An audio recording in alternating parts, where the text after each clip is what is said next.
الحمد للہ رب العالمین والصلاة والسلام علی سید المرسلین اما بعد فاعوذ باللہ من الشیطان الرجیم بسم اللہ الرحمن الرحیم ربی اشرح لی صدری ویسر لی امری واحلل عقدۃ من لسانی یفقہوا قولی ربنا آتنا فی الدنیا حسنۃ وفی الآخرۃ حسنۃ وقنا عذاب النار لا الہ الا اللہ وحدہ لا شریک لہ لہ الملک ولہ الحمد وہو علی کل شیء قدیر سبحان اللہ وبحمدہ عدد خلقہ ورضا نفسہ وزنۃ عرشہ ومداد کلماتہ۔ ہم انشاءاللہ عز و جل صحیح بخاری سے کتاب دل کو نرم کرنے والی باتوں کے بیان میں ہمارا باب ہے حوض کوثر کے بیان میں، اسے ہم حدیثیں پڑھ رہے تھے۔ حدیث نمبر 6581 سے پڑھتے ہیں۔ ہم سے انس بن مالک نے بیان کیا اور ان سے نبی کریم صلی اللہ تعالیٰ علیہ وآلہ وسلم نے بیان کیا کہ میں جنت میں چل رہا تھا کہ میں ایک نہر پر پہنچا، اس کے دونوں کناروں پر خولدار موتیوں کے گنبد بنے ہوئے تھے۔ میں نے پوچھا جبریل یہ کیا ہے؟ انہوں نے کہا یہ کوثر ہے انہوں نے کہا کہ یہ کوثر ہے جو آپ کے رب نے آپ کو دیا ہے۔ میں نے دیکھا کہ اس کی خوشبو یا مٹی تیز مشک جیسی تھی۔ راوی حدبہ کو شک تھا۔ تو اب کیا فرماتے ہیں کہ جنت میں جب چلے تو ایک جو ہے نہر پر پہنچے اور اس کے کنارے دیکھے تو موتی لگے ہوئے تھے اور موتیوں کے گنبد بنے ہوئے تھے۔ پوچھا یہ کیا ہے تو بتایا گیا کہ یہ وہ حوض ہے جو آپ کو قیامت کے دن دیا جائے گا، یعنی کہ حوض کوثر ہے، اور اس میں سے خوشبو آ رہی تھی۔ ان سے انس رضی اللہ تعالیٰ عنہ بیان کرتے ہیں کہ نبی کریم صلی اللہ تعالیٰ علیہ وآلہ وسلم نے فرمایا میرے کچھ ساتھی حوض پر میرے سامنے لائے جائیں گے اور میں انہیں پہچان لوں گا، لیکن پھر وہ میرے سامنے سے ہٹا دیے جائیں گے۔ میں اس پر کہوں گا کہ یہ تو میرے ساتھی ہیں، لیکن مجھ سے کہا جائے گا کہ آپ کو معلوم نہیں ہے کہ انہوں نے آپ کے بعد کیا کیا نئی چیزیں ایجاد کر لی تھیں۔ تو کچھ لوگ ہوں گے جو کہ آپ ان کو پہچان لیں گے۔ پہچاننے کی وجہ کیا ہے کہ اعضائے وضو روشن ہوں گے تو اسے پہچان لیے جائیں گے لوگ کہ یہ امت محمدی سے ہیں، لیکن پھر بھی ان کو ہٹا دیا جائے گا۔ تو حضور ان کی شفاعت کریں گے کہ جو ہے نا اس پہ جو ہے پوچھیں گے کہ ایسا کیوں آئے تو میرے ساتھی ہیں، تو بتایا جائے گا کہ انہوں نے آپ کے بعد نئی نئی چیزیں ایجاد کر لی تھی۔ نہیں، کچھ ایسے لوگ ہوں گے جو کہ جہنم میں جائیں گے، اپنے عمل کی سزا بھگتیں گے، پھر ہی وہ شفاعت پا سکیں گے۔ یعنی اللہ معافی دے، کچھ ایسے بھی لوگ ہیں جو ایسے گناہ کرتے ہیں، مسلمان تو ہیں لیکن تمام تر نشانیاں ہونے کے باوجود بھی نمازی بھی ہوں گے، اعضائے وضو بھی روشن ہوں گے، لیکن حوض سے ہٹا دیے جائیں گے۔ اللہ ہمیں معاف فرمائے کہ ہم ان لوگوں میں شامل ہوں۔ ان سے سہل بن سعد رضی اللہ تعالیٰ عنہ نے بیان کیا کہ نبی کریم صلی اللہ تعالیٰ علیہ وآلہ وسلم نے فرمایا میں اپنے حوض کوثر پر تم سے پہلے موجود رہوں گا، جو شخص بھی میری طرف سے گزرے گا وہ اس کا پانی پیے گا، اور جو اس کا پانی پیے گا وہ کبھی پیاسا نہ ہوگا۔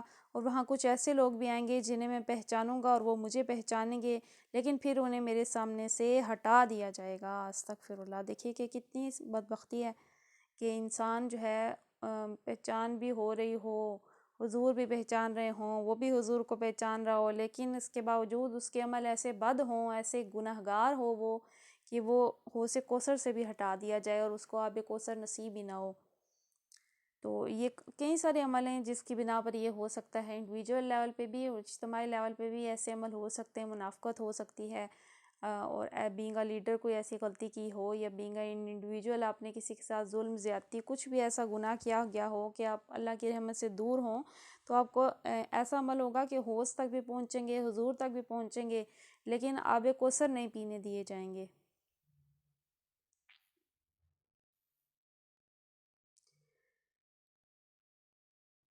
میں گواہی دیتا ہوں کہ میں نے ابو سعید خدری رضی اللہ تعالیٰ عنہ سے حدیث اسی طرح سنی ہے، اور وہ اس حدیث میں کچھ زیادتی کے ساتھ بیان کرتے ہیں، یعنی یہ کہ نبی کریم صلی اللہ تعالیٰ علیہ وآلہ وسلم فرمائیں گے کہ میں کہوں گا کہ یہ تو مجھ سے ہیں۔ نبی کریم صلی اللہ تعالیٰ علیہ وآلہ وسلم سے کہا جائے گا کہ آپ کو نہیں معلوم کہ انہوں نے آپ کے بعد دین میں کیا کیا نئی چیزیں ایجاد کر لی تھی۔ اس پر میں کہوں گا کہ دور ہو وہ شخص جس نے میرے بعد دین میں تبدیلی کر لی۔ تو دین میں تبدیلی، بدعت، نئی چیزیں ایڈ کرنا، یہ سب گناہ کا کام ہے، اس لیے بدعتوں سے اور ان چیزوں سے دور رہنا چاہیے۔ اللہ پاک ہم سب کو معافی عطا فرمائے۔ ان سے ابو ہریرہ رضی اللہ تعالیٰ عنہ نے کہ وہ بیان کرتے ہیں کہ نبی کریم صلی اللہ تعالیٰ علیہ وآلہ وسلم نے فرمایا، قیامت کے دن میرے صحابہ میں سے ایک جماعت مجھ پر پیش کی جائے گی، پھر وہ حوض سے دور کر دیے جائیں گے۔ میں عرض کروں گا، اے رب، یہ تو میرے صحابہ ہیں۔ اللہ تعالیٰ فرمائے گا کہ تمہیں معلوم نہیں کہ انہوں نے تمہارے بعد کیا کیا نئی چیزیں گھڑ لی تھیں، یہ لوگ دین سے الٹے قدموں واپس لوٹ گئے۔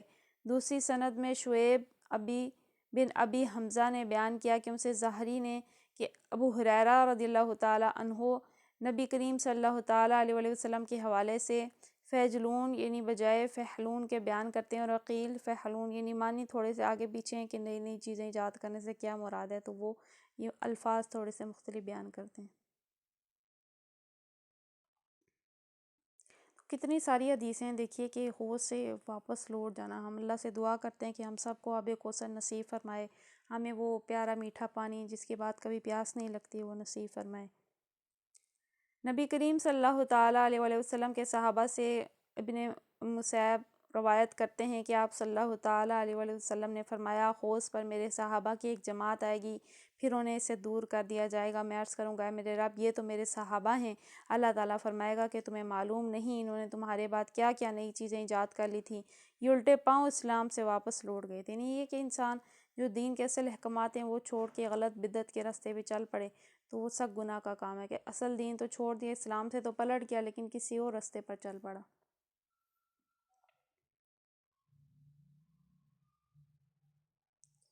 ابو ہریرہ رضی اللہ تعالیٰ عنہ نے بیان کیا کہ نبی کریم صلی اللہ تعالیٰ علیہ وآلہ وسلم نے فرمایا، میں حوض پر کھڑا ہوں گا کہ ایک جماعت میرے سامنے آئے گی، اور جب میں انہیں پہچان لوں گا تو ایک شخص فرشتہ میرے اور ان کے درمیان سے نکلے گا اور ان سے کہے گا کہ ادھر آؤ۔ میں کہوں گا کہ کدھر؟ وہ کہے گا کہ وہ اللہ جہنم کی طرف۔ میں کہوں گا کہ ان کے حالات کیا ہیں؟ وہ کہے گا یہ لوگ آپ کے بعد الٹے پاؤں دین سے واپس لوٹ گئے تھے۔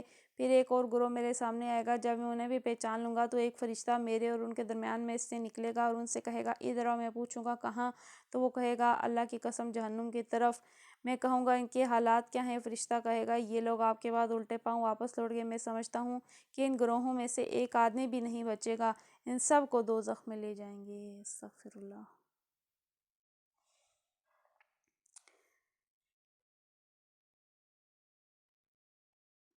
ابو ہریرہ رضی اللہ تعالیٰ عنہ نے بیان کیا، رسول اللہ صلی اللہ تعالیٰ علیہ وآلہ وسلم نے فرمایا کہ میرے گھر اور میرے ممبر کی جگہ کے درمیان کی جگہ کا جنت کے باغوں میں سے ایک باغ ہے، اور میرا ممبر میرے حوض پر ہے۔ یعنی کیا فرمایا؟ میرے گھر اور میرے ممبر کے درمیان کی جگہ جنت کے باغوں میں سے ایک باغ ہے۔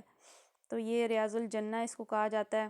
آپ مدینے میں جائیں، اللہ پاک آپ کو سب کو جانے کی توفیق دے، مجھے بھی بار بار جانے کی توفیق دے، کہ حضور کا جو گھر یعنی جہاں آپ کے حجرے بنے تھے، یعنی جہاں پہ آپ کی قبر مبارک ہے، کیونکہ آپ کی وفات آپ کے حجرے میں ہی ہوئی تھی، وہیں پہ آپ کی قبر مبارک ہے، یعنی وہی آپ کا گھر ہوتا تھا۔ اس کے اور حضور کے ممبر کے درمیان کی جگہ ریاض الجنہ یا روضۃ الجنہ بھی جسے کہتے ہیں۔ تو وہ جو جگہ ہے، یہ دیکھیے کہ آیت میں عربک میں بھی ادھر ریاض الجنہ کا ورڈ آیا ہے اوپر، تو ریاض الجنہ اس کو کہا جاتا ہے۔ آپ مدینے میں جائیں تو وہاں پہ انہوں نے اس کو الگ سے جو ہے تاکہ وہ نظر آئے، انہوں نے وہاں پہ گرین کارپٹس لگائے ہوئے ہیں۔ ویسے وہاں ہر جگہ ریڈ کارپٹس ہوتے ہیں، لیکن وہاں پہ انہوں نے گرین کارپٹس لگائے ہیں تاکہ پہچان ہو جائے کہ یہ ریاض الجنہ کا حصہ شروع ہو گیا ہے، جس کے بارے میں حضور نے فرمایا کہ یہ جنت کے باغوں میں سے ایک باغ ہے۔ تو یہ ایسی واقعی ایسی جگہ ہے کہ آپ ایک بار جائیں، اللہ پاک آپ کو توفیق دے، تو دل میں ایسا سکون محسوس ہوتا ہے کہ جیسے جنت سے ہو کے آئیں۔ یہ ایسی جگہ ہے۔ تو کیا فرمایا کہ یہ تو جنت کے باغوں میں سے ایک باغ ہے۔ وہ فرمایا میرا ممبر میرے حوض پر ہوگا۔ تو اللہ پاک جو ہے ہم سب کو بھی توفیق دے کہ ہم دنیا میں بھی جا سکیں اور آخرت میں بھی اللہ پاک ہمیں حوض کوثر سے آب کوثر پینا نصیب فرمائے۔ 6589 میں نے جندب رضی اللہ تعالیٰ عنہ سے سنا، کہا کہ میں نے نبی کریم صلی اللہ تعالیٰ علیہ وآلہ وسلم سے سنا، نبی کریم صلی اللہ تعالیٰ علیہ وآلہ وسلم نے فرمایا کہ میں حوض پر تم سے پہلے موجود رہوں گا۔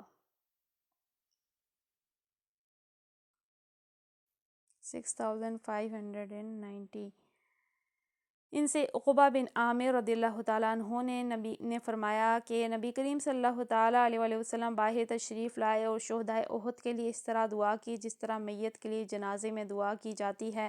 پھر آپ صلی اللہ تعالیٰ علیہ وآلہ وسلم منبر پر تشریف لائے اور فرمایا، لوگوں میں تم سے آگے جاؤں گا اور تم پر گواہ رہوں گا، اور واللہ اپنے خوست کی طرف اس وقت بھی دیکھ رہا ہوں اور مجھے زمین کے خزانوں کی کنجیاں دی گئی ہیں، یا فرمایا کہ زمین کی کنجیاں دی گئی ہیں۔ اللہ کی قسم میں تمہارے بارے میں اس بات سے نہیں ڈرتا کہ تم میرے بعد شرک کرو گے، البتہ اس سے ڈرتا ہوں کہ تم دنیا کے لالچ میں پڑ کر ایک دوسرے سے حسد کرنے لگو۔ تو حضور کو جو ہے زمین کے خزانوں کی کنجیاں دی گئی ہیں، اس میں کسی کو بھی شک نہیں ہے کہ آپ کو جو ہے نا آپ کے اللہ تعالیٰ نے آپ کو نہ صرف دنیا کی بلکہ قیامت کے دن بھی شفاعت کی کنجیاں آپ کے ہاتھ میں دی ہیں۔ سب سے پہلے جنت میں آپ داخل ہوں گے، آپ سے پہلے کوئی شخص داخل نہیں ہو سکتا، اور دنیا کے خزانوں کی بھی کنجیاں آپ کے ہی حوالے ہیں۔ یعنی اللہ پاک نے جو خیر اور بھلائی کا رستہ ہے وہ آپ کے ذریعے سے رکھ دیا ہے، آپ کے طریقے پہ رکھ دیا ہے۔ یعنی جو ہے کوئی بھی اگر جانا چاہتا ہے جنت کے راستے میں اور دنیا میں کامیابی پانا چاہتا ہے تو حضور کے راستے پہ ہی چل کے جا سکتا ہے۔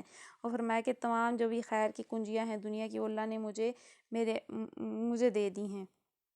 اور فرمایا کہ میں تمہارے بارے میں اس چیز سے ڈرتا ہوں کہ تم دنیا کا لالچ کرنے لگو، یعنی دنیا کا لالچ، دنیا کا بہت زیادہ ہوس کرنا، اس چیز کے بارے میں فرمایا کہ مجھے تمہارا ڈر ہے کہ تم دنیا میں جو ہے ایک دوسرے سے آگے بڑھنے کی کوشش کرنے لگو گے۔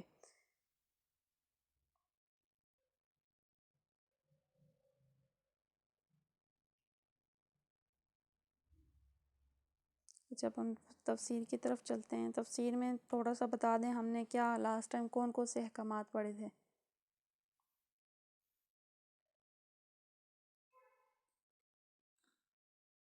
کسی کو یاد ہے ہم نے کیا کیا پڑھا تھا لاسٹ ٹائم تفسیر میں؟ ہم نے کون کون سے احکامات پڑھے تھے؟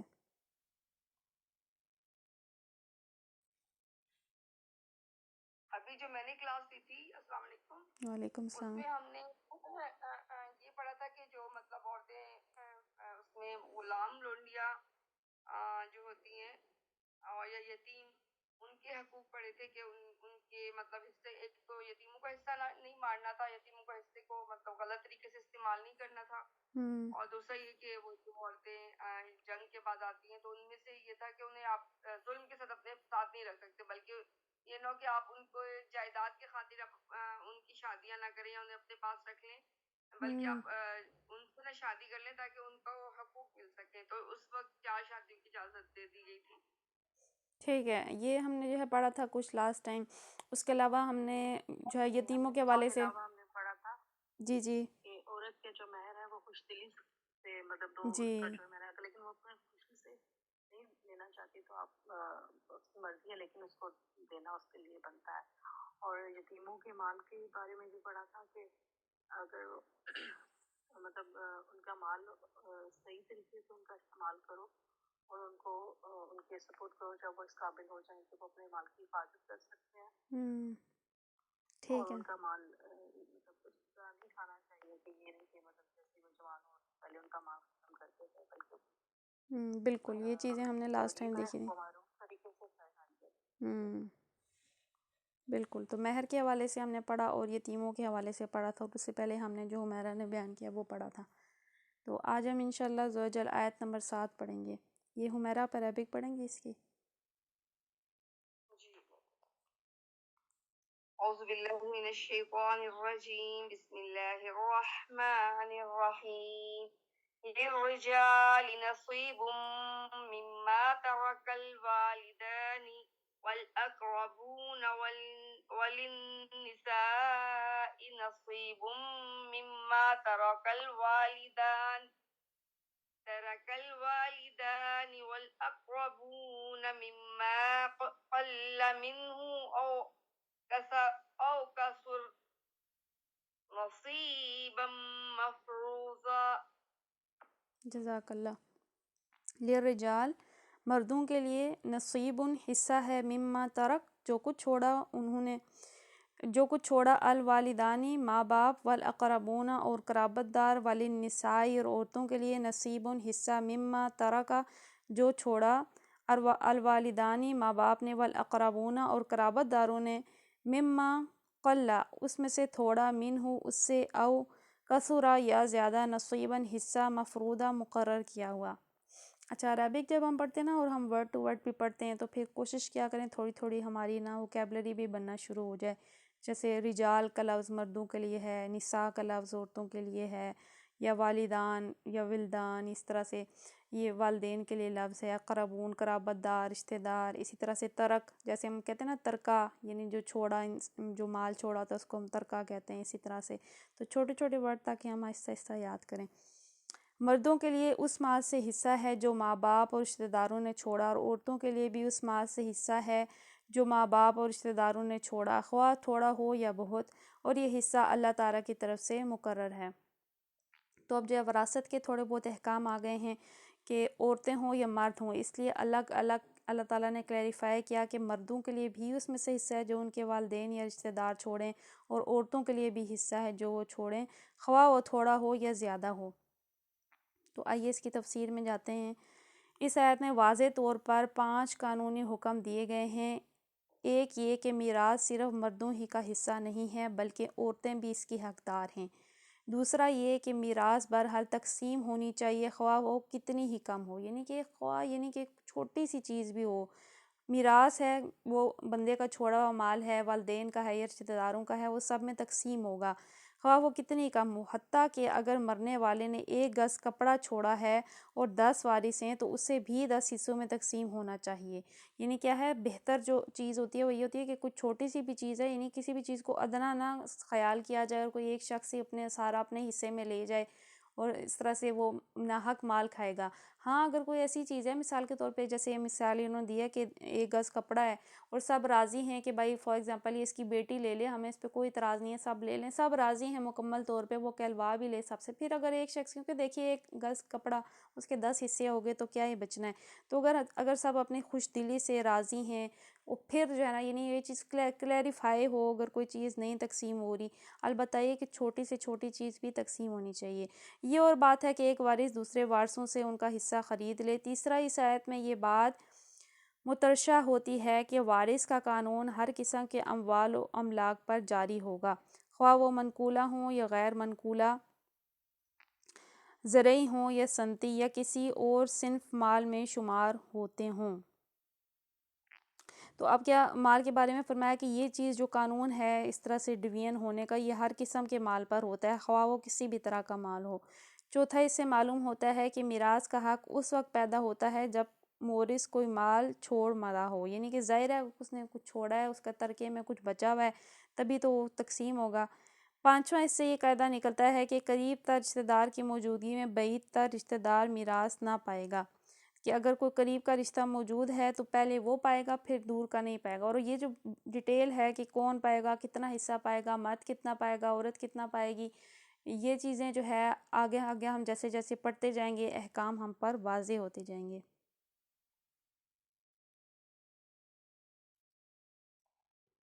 آیت نمبر 8 آپ پڑھیں گی؟ میں پڑھوں؟ جی جی جی، سوری یہ تو وہ ہے وَإِذَا حَضَرَ الْقِسْمَةَ أُولُو الْقُرْبَى وَالْيَتَامَى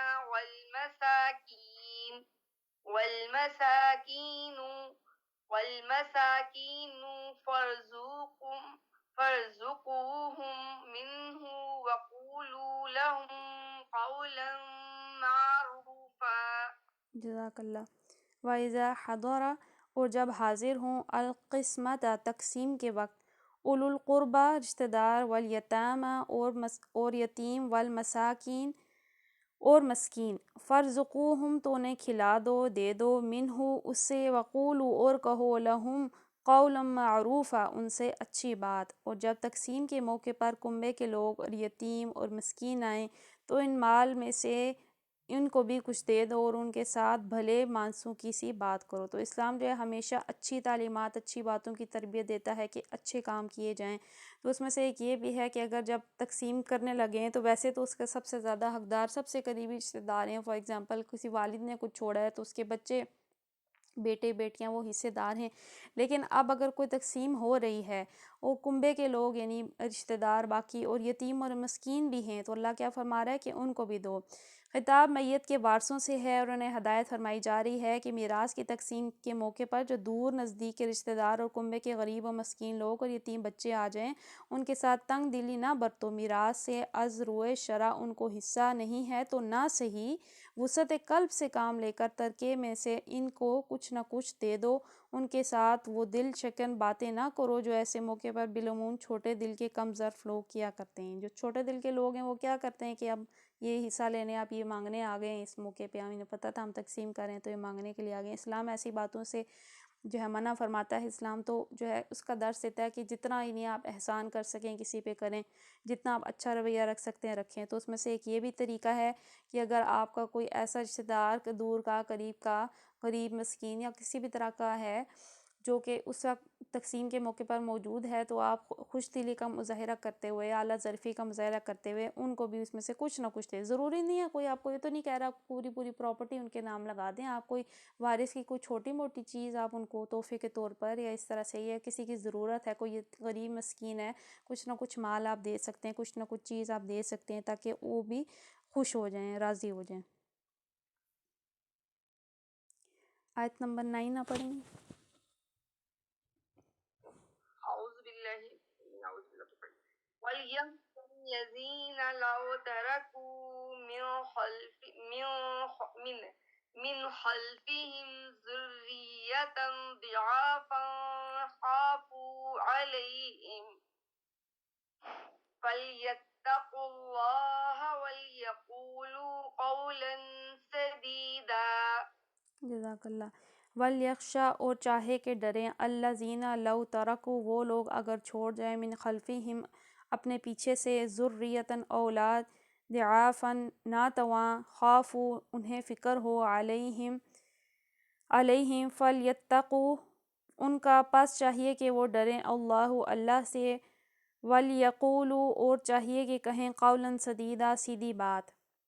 لوگوں کو اس بات کا خیال کر کے ڈرنا چاہیے کہ اگر وہ خود اپنے پیچھے بے بس اولاد چھوڑتے تو مرتے وقت انہیں اپنے بچوں کے حق میں کیسے کچھ اندیشے لاحق ہوتے، پس چاہیے کہ وہ خدا کا خوف کریں اور راستے کی بات کریں۔ تو پہلے ہم نے دیکھیے کہ پڑھا تھا یتیم، تو وہ اس صورت میں تھا کہ جب بچے چھوٹے ہوں اور اب جو ہے ان کا مال وہ خود تو سنبھال نہیں سکتے، تو آج ہم نے جو پچھلی آیت میں جیسے پڑھا وہ تھا اس صورت میں کہ جب جو ہے پیچھے والے جو ہیں جو وارث ہیں مال کے وہ خود جو ہے تقسیم کر سکتے ہوں، بڑے ہوں، بالغ ہوں۔ تو اب یہاں پہ بتانا چاہیے کہ لوگوں کو کس چیز کا خیال کرنا چاہیے کہ اگر جو ہے جب بھی وہ کسی کا مال اس کے حوالے ہونے لگے، کسی کا مال یعنی یتیم کا یا کسی کا، تو وہ جو ہے اس بات سے یعنی یہ نہ ہو کہ وہ ناحق ان کا مال کھا جائیں، وہ اس بات سے ڈریں کہ اگر ان کے پیچھے بے بس اولاد ہوتی تو پھر ان کو کیسے کیسے اندیشے ہوتے کہ پتہ نہیں ان کو کوئی پوچھے گا نہیں پوچھے گا، ان کا مال کوئی ناحق تو نہیں کھا جائے گی نہیں۔ اگر وہ اپنے آپ کو اس کی جگہ امیجن کریں کہ میں اگر اس یتیم یا اس کی جگہ ہوں تو میرا کیا سچویشن ہوگی، ایسے میں کئی سارے لوگ ہیں، ایون یتیم نہ بھی ہو، کئی بیوائیں ہوتی ہیں عورتیں جن کو سمجھ نہیں ہوتی ہے مال کی، زمینوں کی، جائیدادوں قبضوں کی، اور یہ جو زمینوں کے معاملات ہیں ان کو نہیں پتہ ہوتا کہ ہم کہاں کہاں سے حصے دار ہیں یا ہمارے حصے میں کیا کیا آنا ہے، تو لوگ ایسے موقع پہ بہت ساری زیادتیاں کرتے ہیں۔ تو اللہ تبارک و تعالیٰ فرما رہا ہے کہ جو لوگ پھر اس طرح ناحق مال کھاتے ہیں تو ان کو پھر ڈرنا چاہیے کہ اگر ان کے پیچھے ان کی بے بس اولاد ہوتی تو انہیں کیسے کیسی تکلیفیں ہوتی۔ تو پھر اللہ کیا فرما رہا ہے کہ خوف یعنی اس کا خوف کرو، اللہ سے ڈرو، اور قولاً سدیدہ یعنی سیدھی بات کہو، یعنی اللہ تبارک و تعالیٰ ہمیشہ سیدھی کلیئرٹی والی بات، کئی لوگ ہوتے ہیں نا گھما پھرا کے، اللہ قرآن میں جگہ جگہ جو ہے قولاً سدیدہ سیدھی بات کرنے کے بارے میں کہا گیا، جو بھی بات ہو بالکل کلیئرٹی کے ساتھ کرنی چاہیے، سیدھی بات کرنی چاہیے۔ آیت اس نمبر میں عشرہ میں کچھ ایڈ کرنا چاہتی ہوں اس آیت کی تفسیر میں۔ جی ضرور۔ اس میں ہم نے پیچھے آیت کریں گی، اب اگر اس کے ساتھ نا اس کا ریلیشن ہے کہ تقسیم کے موقع پر کنبہ کے لوگ جو ہے نا یتیم اور مسکین جب آتے ہیں تو جی جو اصل میں مجھے لگتا ہے یہ اس کے ساتھ کنیکٹڈ ہے کہ وہ یتیم اور مسکین ہے آئیں تو ان کے ساتھ آپ نے نا وہ بدتمیزی نہیں کرنی، انہیں بھگانا نہیں ہے یا دل میں ان کے لیے برا نہیں چاہنا کہ یہ اب آگے، تو ان کو بھی ہم نے نا تھوڑا بہت حصہ جو ہم چاہتے ہیں دے دیں، اور یہ سوچیں ان کے بارے میں کہ اگر ہمارے یتیم بچے اس ٹائم کہیں بیٹھے ہوتے یا وہ مجبوری کی حالت میں ہوتے تو ان کے ساتھ کوئی اگر ایسا سلوک کرتا تو پھر ہمیں کیسا لگتا۔ تو اس لیے ہمیں اللہ کا خوف بھی کرنا چاہیے اور ایسے لوگوں کی نا امداد کرنی چاہیے جو کہ وراثت کے موقع میں وارث تو نہیں ہوتے, وہ جائیداد کے حقدار نہیں ہوتے, لیکن ان کو بھی ہمیں کچھ نہ کچھ حصے میں سے دے دینا چاہیے, اور ان کے حق میں بھی پھر اللہ سے ڈرنا چاہیے. بالکل ایسا ہی ہے. جیسا کہ ہم نے پیچھے پڑھا کہ کچھ لوگ جو ہے ایسے موقع پر ایسی ایسی باتیں کہتے ہیں جو کم ظرف لوگ ہوتے ہیں, جو تکلیف دینے والی باتیں کرتے ہیں اور کچھ بھی کسی کو نہیں دیتے. تو بالکل ہاں آپ نے جی, صحیح کہا, ایسے ہی ہے. تو یعنی کہ یتیم ہیں جو بیسیکلی جو بے سہارا لوگ ہیں, ہاں یا کوئی جی, بیوائیں, یا کوئی ایسے لوگ آ گئے وہ ہیں ایسے وارث موقع پر. نہیں ہے لیکن ضرورت مند ہے, تو ان کو بھی دے دینا ضروری نہیں, آپ وراثت میں سے دیں. آپ ایک 1/3 حصہ ہوتا ہے وہ وصیت کا ہوتا ہے اپنی نا, جو ہوں مرنے والا ہوتا ہے, تو اس میں سے دے سکتے ہیں. اور جن وارثوں کو مال ملا ہے وہ اپنے مال میں سے کچھ نہ کچھ حصہ کسی غریب کو اس ٹائم جو موجود ہے اس کو دے دیا جا سکتا ہے. ہوں حق نہیں ہے, لیکن یہ وہ والی بات ہے کہ صدقے میں آ جاتا ہے یہ. ہاں بالکل, جو اسلام کیونکہ اعلیٰ حکام کی تعلیم دیتا ہے نا, تو اس لیے جو ہے یہ چیزیں اس میں سے ہیں کہ اگر اس کا نہیں بھی ہے, اس کا حصہ نہیں بھی ہے, تب بھی جو ہے انہیں دیا جائے. اور پھر اس معاملے میں یہ ہے کہ خدا کا خوف بھی کیا جائے اور سیدھی بات کی جائے, اچھی بات کی جائے. آیت نمبر 10 بھی ہم پڑھ لیتے ہیں تاکہ ہمارا کمپلیٹ ہو جائے. پڑھیں. یہ مجھے نظر نہیں آئی عربی.